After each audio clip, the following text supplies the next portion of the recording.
নমস্কার বন্ধুরা, কেমন আছো তোমরা? আশা করছি ভালো আছো। আমিও ভালো আছি। তো এটা দেখে চিনতেই পারছো এটা কি? এটা কাঁঠাল, এঁচোড় যাকে বলে, এঁচোড় সেই আর কি। তো এবছরের প্রথম খাওয়া হলো এঁচোড়। তো এঁচোড়টা ভালো করে কেটে নিয়েছি। আর এটা কাটা না অনেক কষ্টকর কাজ, বলতে মানে অনেক কষ্টর কাজ। যাই হোক, অনেক কষ্ট করে কেটেছি। মানে এটা কাটার পর যেখানে হাত লাগাচ্ছে তো কাঁটা লেগে যাচ্ছে। তো অনেক সাবধান হয়ে এটা কাটতে হয়েছে। আমার কাঁঠালটা কাটতে আমার অনেকটা মানে কষ্ট হয় এটা কাটতে। তো ছোট ছোট করে কেটে তারপরে লবণ দিয়ে একটু সেদ্ধ করে নিলাম। মানে সিদ্ধ বসিয়ে দিয়েছি, একটু হালকা সেদ্ধ করে নেব। আর এনেছিল না পনির, এই সেই পনির দিয়ে রান্না হবে। শুধু শুধু কাঁঠাল দিয়ে তো অনেকবার খাওয়া হয়ে গেছে, যেহেতু আমার বাড়িতে এখন সুগারের পেশেন্ট আছে। তো এখন আলু খাওয়া হয় না সেরকম। তো বিনা আলুতে রান্নাটা হবে। অনেকটা পরিমাণে পনির এনেছিল, তো ভাবলাম আজকে পনিরটা তো এমনিতে শুধু গ্রেভি কিংবা আলু দিয়ে ঝোল খাওয়া হয়। তো ভাবলাম আজকে কাঁঠাল দিয়ে একটু ট্রাই করি। ভালোই হয়েছিল খেতে, অনেকটা পরিমাণে পনির এনেছিল। তো সবগুলো পনির ভালো করে কেটে নুন হলুদ মাখিয়ে নিলাম। আর এদিকে তো সেদ্ধটা প্রায় হয়ে এসছে। মানে শুধু নুন দিয়ে সেদ্ধ করেছি তো ভালো মতো সেদ্ধ হয়ে গেছে। তো কাঁঠাল সেদ্ধ হয়ে গেল। তারপর আর কি পনিরটা একে একে ভেজে নিতে হবে। হ্যাঁ, আমি আজ কি করেছি, পনির মানে ভাজতে বসিয়ে ফোনে লেগে গেছে কথা বলতে। আর এদিকে পনিরটা একদম মানে একদিকে লেগে গেছে, একটু হালকা একটু কালো হয়েছে। বাস খাওয়ার মতো চলে আর কি, সেরকম না, হালকা একটু। মানে ভাবছিলাম একদম হালকা ভাজবো, মানে একবার ভাজাতে অনেকগুলো পনির তো দুবার দিয়েছি। প্রথমগুলোও ঠিকঠাক হয়েছে ভাজা, তারপরে এবার একটু লেগে গেছিলো। যাই হোক, সেরকম মানে ঠিকই আছে, বাস একটু হালকা ভাজলে একটু খেতে ভালো লাগে। পনিরটা যেহেতু আমি অত একটা ভালোবাসি না, তো যাই হোক, পনিরটা ভালো মতন সবগুলো ভেজে নিলাম। ভেজে নেওয়ার পরে, আর এটা তো একদমই নিরামিষ রান্না হবে। আজকে ছিল একাদশী, তো একদমই নিরামিষ।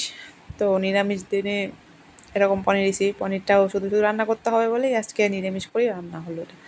তো ফোড়ন দেওয়ার জন্য সেই পনির ভাজার তেলেই দিয়ে দিলাম একটু শুকনো লঙ্কা, তেজপাতা আর জিরে। ব্যাস, ফোড়নের জন্য আমার এটুকুই যথেষ্ট। তারপর আর কি সেদ্ধ করা কাঁঠালটা দিয়ে দিলাম একটু নুন দিয়ে। এখন ভালো করে ঢাকনা দিয়ে এটা কষাতে হবে। এটা না ভালো করে নুন দিয়ে একটু ভালো করে নেড়ে নিলাম। তারপর আর কি ঢাকনা দিয়ে দিলাম একটু সময়ের জন্য। এটা যতক্ষণে ঢাকনা সেদ্ধ হবে ততক্ষণে আমি মশলাটা রেডি করে নিই। দিয়ে দিলাম আদা, শুকনো লঙ্কা। হ্যাঁ, আমি আজকে শুকনো লঙ্কা দিয়ে রান্না করবো, কারণ কালারের জন্য। আর এই অনেকটা পরিমাণে দুটো তিনটে মতো টমেটো নিয়েছিলাম, এটা ভেজে নিয়েছি হালকা একটু। আর জিরেটাও শুকনো খোলায় ভাজা। আর টমেটোটা আমি একটু হালকা তেল দিয়ে ভেজেছি। এদিকে মশলাটা আমার পেস্ট হয়ে গেছে। আর এদিকে কাঁঠালটাও মজে এসছে। তো কাঁঠাল মজানো শেষ, এখন তো মানে সব মশলা দেওয়ার পাল্লা। দিয়ে দিলাম হলুদ, হলুদটা দিয়ে একটু হালকা ভেজে নিয়ে তারপরে সেই মশলাটা দিয়ে দিলাম, যে মশলা করে রেখেছিলাম, টমেটো, জিরে, শুকনো লঙ্কা। সেই আজকে শুকনো লঙ্কা দিয়ে রান্না করেছি কালারের জন্য। হ্যাঁ, খাওয়ার পরে এত ঝাল হয়েছে কি করব, তার জন্য হালকা একটু দই দিয়ে দিলাম, টক দই। মানে মানে সেরকম না, মানে শুকনো লঙ্কা দিয়ে রান্না করি না তো, মানে বুঝতে পারিনি ঝাল হয়ে গেছিলো বলে একটু হালকা টক দই দিয়ে দিয়েছি। ঝালটা একদম ঠিকঠাক হয়ে গেছে। তো ভালো করে কষানো শেষ। তারপর দিয়ে দিলাম একটু জল, জল দিয়ে দিলাম ঢাকনা আর কি। আর এই যে পনিরগুলো, তারপরে একদম ঝোলটা প্রায় হয়ে এসে আর পনিরগুলো দিয়ে দিলাম এখন। হ্যাঁ, এখানে একটু গরম মশলা ঘি দেওয়া চলতো, বাস আমি দিইনি। যেহেতু আমার ঘি খাওয়া বারণ আছে দু তিনজনে, তার জন্য আর কি ঘিটা এখানে দেইনি রান্নাতে। তো একটু ঘি দিলে খেতে মন্দ লাগতো না। তোমরা যদি চাও ইচ্ছা করলে ঘি দিতে পারো।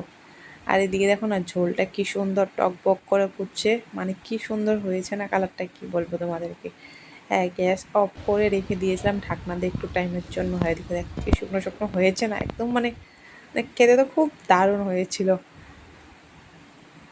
তারপরে আর কি নামিয়ে পরিবেশন করে নিন কাঁঠাল পনির। আর কি কি হলো, দেখে লোভ লাগছে তো।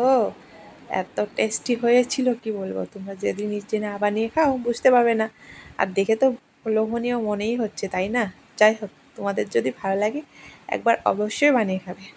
ভালো থাকবে সবাই। টাটা।